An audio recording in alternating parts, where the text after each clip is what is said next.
আজকের ভিডিওতে আমি বাংলার এমন তিনজন ক্রিয়েটার বা ইনফ্লুয়েন্সারকে নিয়ে কথা বলবো যারা বহু বছর ধরে পরিশ্রম করে কন্টেন্ট বানানোর ফলে তাদের একটা অডিয়েন্স বেস বানিয়ে মানুষের ভালোবাসা পাওয়ার পর তাদের ক্যারিয়ারের কোনো এক পর্যায়ে এমন কিছু করেছে যার জন্য এদের মধ্যে কাউকে জেলে যেতে হয়েছে, কাউকে ধর্মীয় উস্কানি দেওয়ার জন্য তার নামে এফআইআর দায়ের করা হয়েছে, বা কাউকে ভিউজের জন্য তাদের পার্সোনাল লাইফের সেন্সিটিভ কিছু ইভেন্ট সোশ্যাল মিডিয়াতে দেখানোর জন্য তাকে হেট দিয়েছে তারই ভালোবাসার অডিয়েন্সরা। হ্যাঁ, ঠিকই শুনেছো, যেই অডিয়েন্স তাদের ফেভারিট ক্রিয়েটারদের ভগবান মনে করতো তারাই সেই একটা ঘটনার পর থেকে যেমন শক এবং ডিসঅ্যাপয়েন্টেড হয়েছে, তেমনই কেউ কেউ তাদের এগেনস্টে হেটও ছড়াতে শুরু করেছে। অ্যান্ড এইসব করা ঘটনায় তোমার চোখে আঙুল দিয়ে এটা বুঝিয়ে দেবে ক্যামেরার ওপারে থাকা মানুষটা যাকে তুমি তোমার আইডল বলে ভাবছো সে আসলে ক্যামেরার সামনে একটা মুখোশ পরে আসে।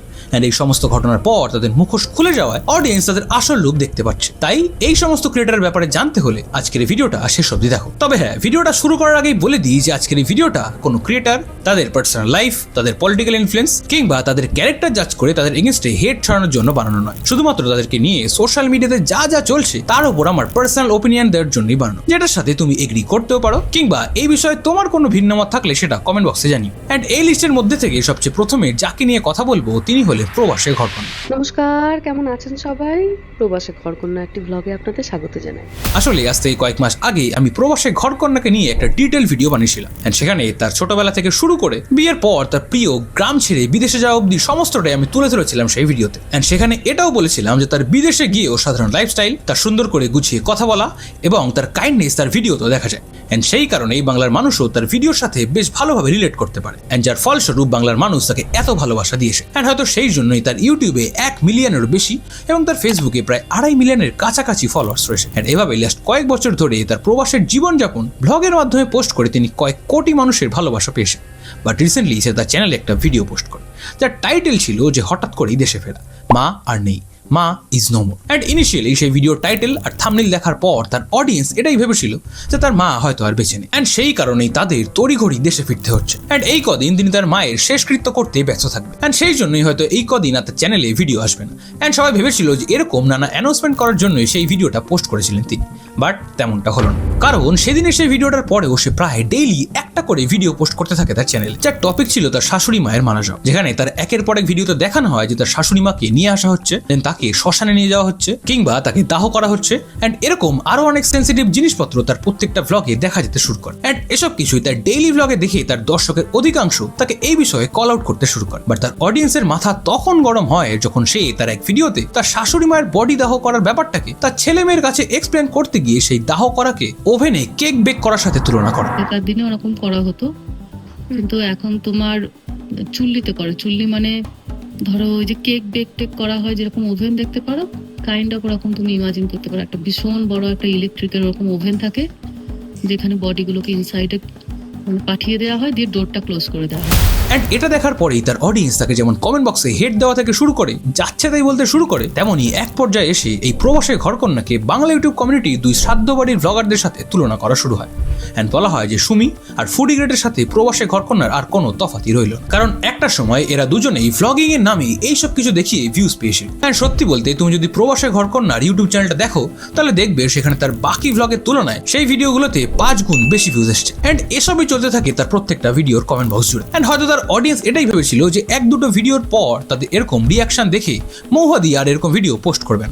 বাট হলো তার উল্টো, সে প্রায় ডেইলি একের পর এক এই সেম টপিকে ভিডিও পোস্ট করেই চলছে, যার ফলে তার এগেইনস্টে হেটের পরিমাণও বেড়েই চলেছে দিনের পর দিন। অ্যান্ড শুধু তার অডিয়েন্সই না, বরং এরপর বিভিন্ন নিউজ চ্যানেলে, সোশ্যাল মিডিয়া পেজ থেকেও এই ব্যাপারে পোস্ট করা শুরু হয়, যেটাই এই অডিয়েন্সের মধ্যে আগুনে ঘি ঢালার কাজটা করে দেয়। অ্যান্ড সেই আগুন আরো দ্রুত ছড়াতে শুরু করে। বাট এসবের মধ্যেও তার কিছু সংখ্যক ভক্তদের মতে সে যেহেতু তার সুখের দিনগুলো দেখায়, তাই তার দুঃখের দিনগুলো দেখানোর জন্যই সে এসব ভিডিও পোস্ট করছে। অথবা কেউ কেউ বলে যে মহুয়াদি বলেছে যে তাকে তার কোনো রিলেটিভ বলেছে এই ভিডিওগুলো করে রাখতে, যাতে 5 বছর পরে এগুলো দেখে স্মৃতিচারণা করতে পারে তারা। কিংবা কারোর মতে এগুলো যেহেতু সেন্সিটিভ টপিক, তাই এই সমস্ত ভিডিওগুলোর মনিটাইজেশন সে অফ করে রেখেছে।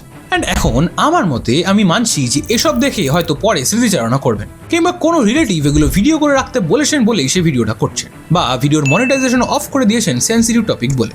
বাট এখানে এসব মনিটাইজেশন বা স্মৃতিচারণার কথাই না, বরং এখানে কথা হলো এথিক্সে। মানে একজন কেউ এত ক্লোজ মারা গেলে একজন সাধারণ মানুষ ফটো তুলতে অব্দি ভুলে যায় কষ্টের কারণে।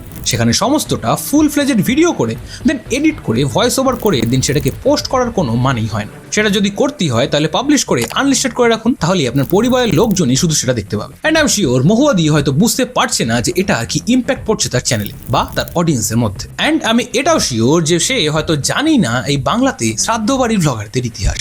সেই কারণে হয়তো এত হাজার হাজার কমেন্টের পরেও সে সেম জিনিস পোস্ট করেই চলেছে ডেইলি। অ্যান্ড তার তরফ থেকে যদি সেই কমেন্টগুলো দেখেও সেটাকে নেগলেক্ট করা হয়ে থাকে কয়েকটা পজিটিভ কমেন্টের জন্য, তাহলে আমি তাকে বলতে চাই যে যারা এরকম কমেন্ট করছে তারা আসলে কিছুটা তোমার ভালো সময়ের বন্ধুদের মতো, যে তোমার হ্যাঁতে হ্যাঁ আর নাতে না বলবে, কখনো তোমার ভুলটাকে তোমার চোখে আঙুল দিয়ে দেখিয়ে দেবে না। তাই এই ভিডিওটা যদি মহুয়াদির কাছে অব্দি পৌঁছায় তাহলে আমার একটাই রিকোয়েস্ট থাকবে যে একবার অডিয়েন্সের পার্সপেক্টিভ থেকে জিনিসটা ভেবে দেখো, তাহলে দেখবে যেটা তোমার কাছে স্মৃতি বলে মনে হচ্ছে সেটাই সাধারণ মানুষের কাছে কতটা দৃষ্টিকটু লাগছে। অ্যান্ড অনেস্টলি এই ঘটনার জন্য তার গ্রোথে সাময়িক বাধা পড়লেও তার কেরিয়ার এটার জন্য একেবারে শেষ হয়ে যাবে না। কি তুমি কি বল? বাট এর পরের জনের হয়তো কেরিয়ারও শেষ হয়ে যেতে পারে, কারণ এরপর যাকে নিয়ে কথা বলবো তার ভালো কন্টেন্টের জন্য সে যেমন মানুষের ভালোবাসা পেয়েছে, তেমনই তার নামে একটা বাজে স্টেপের কারণে আজ যখন আমি ভিডিওটা বানাচ্ছি তখনও সে পুলিশ কাস্টাডিতে রয়েছে। হ্যাঁ ঠিকই ধরেছো, আমি কথা বলছি শামিক অধিকারী একে ননসেনকে নিয়ে, যাকে তোমাদের মধ্যে অনেকেই ইনস্টাগ্রাম রিলে তার মা আর ছেলের ফানি কমেডি স্কিট বানাতে দেখেছো।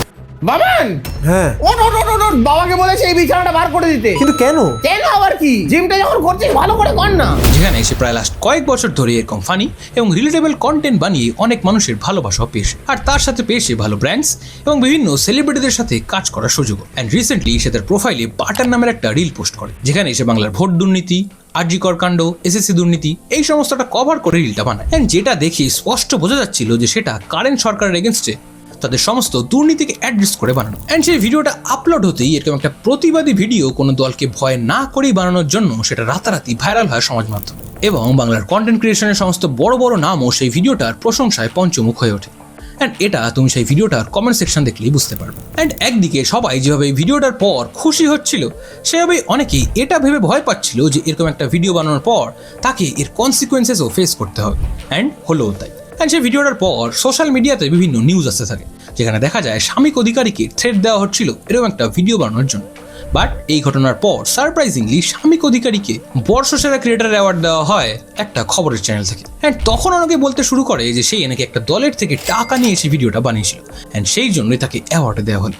অ্যান্ড এরপর যেটা হয় সেটার জন্য বাংলার মানুষ এবং বাংলার ক্রিয়েটার কেউই রেডি ছিল না, কারণ এরপর খবর আসে যে শামিক অধিকারী তার এক বান্ধবীকে তার ফ্ল্যাটে প্রায় 2 দিন ধরে বন্ধ করে রাখে এবং তার ওপর শারীরিক এবং মানসিক অত্যাচার এবং যৌন হেনস্থাও করেন, এবং সেই মেয়েটি থানায় গিয়ে এই সমস্ত বিষয়ে অভিযোগ জানান এবং সেদিন রাতেই স্বামীকে গ্রেফতার করা হয়। আর এই ঘটনা সবার সামনে আসতেই সবাই এই ঘটনাকে শাসক দলের চক্রান্ত বলতে শুরু করে, এবং এরপর সেই মেয়েটি একটা ইন্টারভিউতে তার সাথে হওয়া সমস্ত কিছুই শেয়ার করতে শুরু করে। দরজা লক করে আমাকে মারা শুরু করে, ঘন্টার পর ঘন্টা। ওর মা বাবা থাকে ওখানে, ওর মা বাবা ছিল।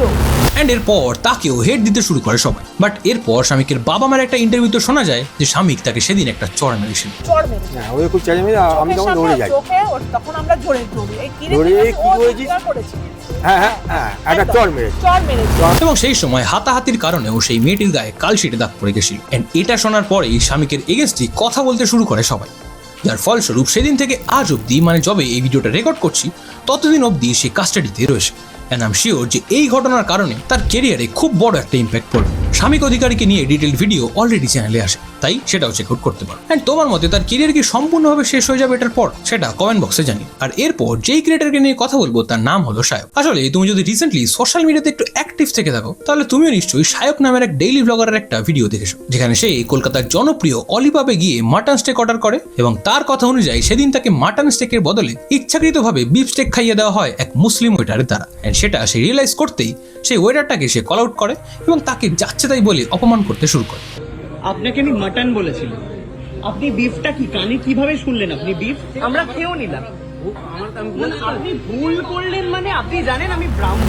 তাছাড়া তার ধর্ম নিয়েও তাকে ছোট করতে দেখা যায়, এবং এই সমস্ত কিছু শায়ক একজন ডেইলি ব্লগার হওয়ার কারণে সেটাকে ভিডিও বানিয়ে তার প্রোফাইলে পোস্ট করে দেয়, যেখানে দেখা যাচ্ছিল যে সেই ওয়েটারটা শায়কের কাছে তার এই ভুল কাজের জন্য বারবার ক্ষমা চাইছিল। বাট শায়ক এসবে সন্তুষ্ট না হয়ে সে যে একজন ব্রাহ্মণ পরিবারের সন্তান এবং বিফ খাওয়াটা তার কাছে যে পাপ, এবং সেটা একজন মুসলিমকে পর্ক খাইয়ে দেওয়ার মতো কিংবা একজন ভেজিটেরিয়ানকে নন ভেজ খাইয়ে দেওয়ার মতোই অপরাধ, সেটা বারবার সে বলতে থাকে এবং এর ফলে শুরুতে তার অডিয়েন্সের থেকে সে বাহবাহ পায় এবং ভিডিওটা রাতারাতি ভাইরাল হয়, যার ফলে ভিডিওটা আরো মানুষের কাছে পৌঁছাতে থাকে এবং তারা তাকে ক্রিটিসাইজ করতে শুরু করে।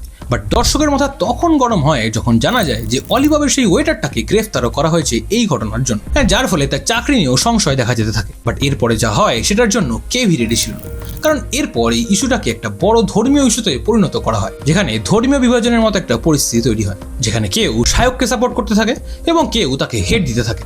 এন্ড এর ফলস্বরূপ শায়কের এগেনস্টেও থানায় অভিযোগ দায়ের করা হয়। শায়কের এই গোটা সিচুয়েশনটা নিয়ে চ্যানেলে অলরেডি ভিডিও আসে, তাই সেটাও চেক আউট করতে পারো। বাট সেই ঘটনার পর থেকে আজ অব্দি তার চ্যানেলে ডেইলি ভ্লগ স্টপই রেখেছে সে। এন্ড এই ঘটনার পর তার ক্যারিয়ারে কি এফেক্ট পড়বে সেটা তো সময়ই বলবে। কি তুমি কি বলো? দেখো, আসলে আমরা সবাই জানি যে একটা সোশ্যাল মিডিয়া ক্রিয়েটার বা একজন ইনফ্লুয়েন্সার যখন একেবারে শূন্য থেকে তার জার্নি শুরু করে, তখন তারা কতটা পরিশ্রম, কত স্যাক্রিফাইস, কত ইমোশনাল ব্রেকডাউনের মধ্যে থেকে যায়, এবং তা সত্ত্বেও তারা দিনের পর দিন, রাদার বছরের পর বছর ধরে সেখানে লেগে থাকে। অ্যান্ড আস্তে আস্তে 100, 200, 1000 করতে করতে তারা কেউ কয়েক লক্ষ কিংবা কেউ কয়েক কোটি মানুষের মনে জায়গা করতে পেরেছে। বাট এসবের সাথে সাথে তোমাকে এটাও মানতে হবে যে তারা ক্যামেরার সামনে প্রায় সবাই একটা ক্যারেক্টার প্লে করে, মানে যে ফানি ভিডিও বানায় সে ফানি ক্যারেক্টার প্লে করছে, যে স্কেচ বানায় সে সেখানে কখনো বড় লোক, কখনো গরিব, ভিখারি এসবের ক্যারেক্টার প্লে করে। দ্যাট মিনস তারা কিন্তু আসলেই যেটা তার ভিডিও দেখা যাচ্ছে সেরকমটা নয়। জাস্ট লাইক সিনেমার ভিলেনরা কিন্তু রিয়েল লাইফেও ভিলেন হয় না। এন্ড তুমি যদি কিছু ক্রিয়েটারের পডকাস্ট দেখো তাহলে সেখানে শুনতে পাবে যে তারা ক্যামেরার সামনে এই যে এত বকবক করে, তারা আসলে রিয়েল লাইফে কিন্তু একজন ইন্ট্রোভার্ট। এন্ড তাদের বিষয়ে আমরা কম বেশি সবাই জানি। বাট আজকের এই ভিডিওতে কিছু ব্যতিক্রম নিয়ে কথা বলি, যেখানে কেউ হয়তো তাদের করা কিছু কাজের ইম্প্যাক্টটা না বুঝতে পেরেই করছে, কিংবা কেউ হয়তো বুঝে শুনেই করছে, কিংবা কেউ এমন কিছু করছে যেটা তার থেকে কখনোই কেউ এক্সপেক্টও করেনি।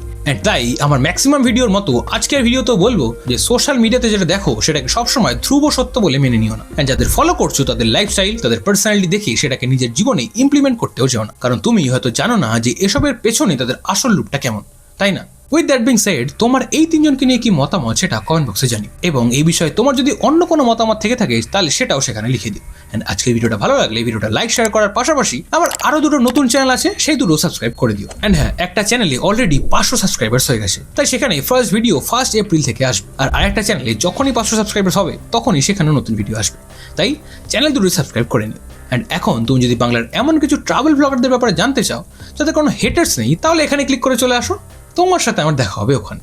টাটা।